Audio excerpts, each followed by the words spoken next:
A very big focus these days when you're looking at rehabilitation models is to look at exercise and activity.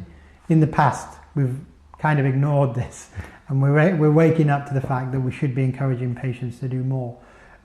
What's your opinion on the value of activity and exercise as a form of recovery from cancer? Yeah.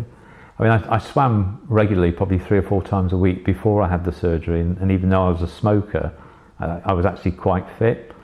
So one of the things I was most keen was to be able to get back in the swimming pool, and it was explained that I'd have to wait for some of the surgery to repair, mainly where they'd taken the flap on my arm. But again, I was supported by both the physios in the hospital and encouraged to get back swimming as quickly as possible, and the dietitian who made it possible with the being able to manage the PEG. And for me, that was a big thing, because one, it was a social thing, so you can actually get out and meet people, but just the physical exercise was the bit that started to make me feel good. And because I could get back and do it, and I suppose swimming's the ideal, because could I swim as fast as I did? And the answer is no. But actually, are you doing the same activity? And the answer is yes. And that's the bit that then just encourages. So, and again, it's a bit like walking. So you can do 15 minutes on day one and build it up gradually. So that was a big sort of motivator, not only to get out but to get fit again.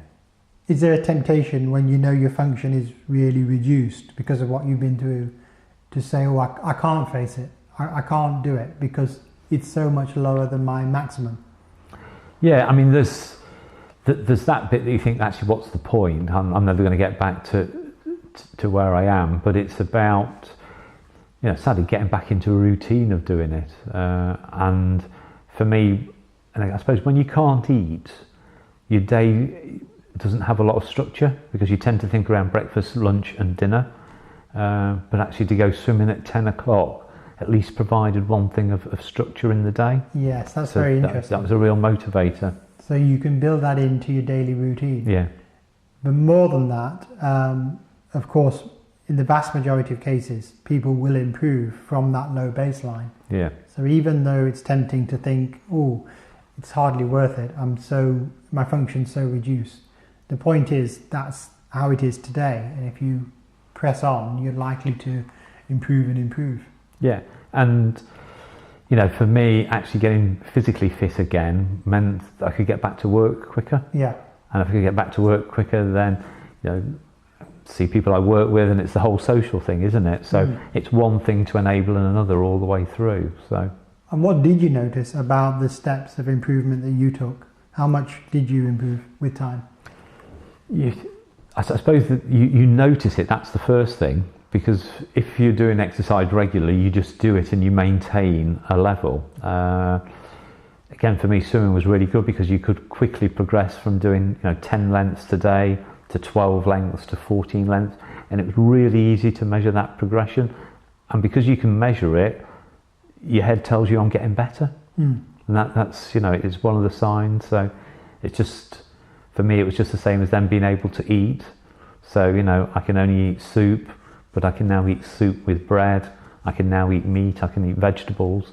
It's that progression bit all the time. Do you think it's worth actually documenting that, as in keeping a track of your improvement? Because most people don't do that. Yeah. But it's something that if you were in training for an athletic event, you would be documented all of these things. Yeah, I mean, there's loads of apps you can get now. I've got one for swimming, and you record a swim, and you record it against a challenge. So like you can either be swim the English Channel or swim Loch Lomond. So you key in how many lengths you've done, and it gives you a little map that shows this is how far across the channel you are. Okay. So it's the psychological bit, isn't it? That actually, I'm doing this because I want to move across on that thing. Absolutely. And it works. It's a motivational factor. Yeah. And we can use this technology to our advantage. Yeah.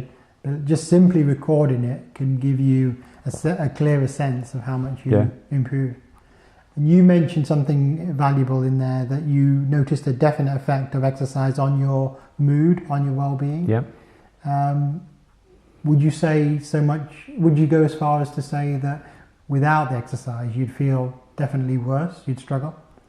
Yeah, so I think it was one of the goals I set myself was to be able to do it. So it's not necessarily about the exercise, it's about having a goal, and it's about being able to achieve a goal, however big, however small. Yeah. So for me, it was exercise, but it was about, so I had other goals around, you know, let's get driving again as quickly as possible. Yeah. Let's get down and see my parents. Yes. So it was just one of the goals, but I think it has spin-offs.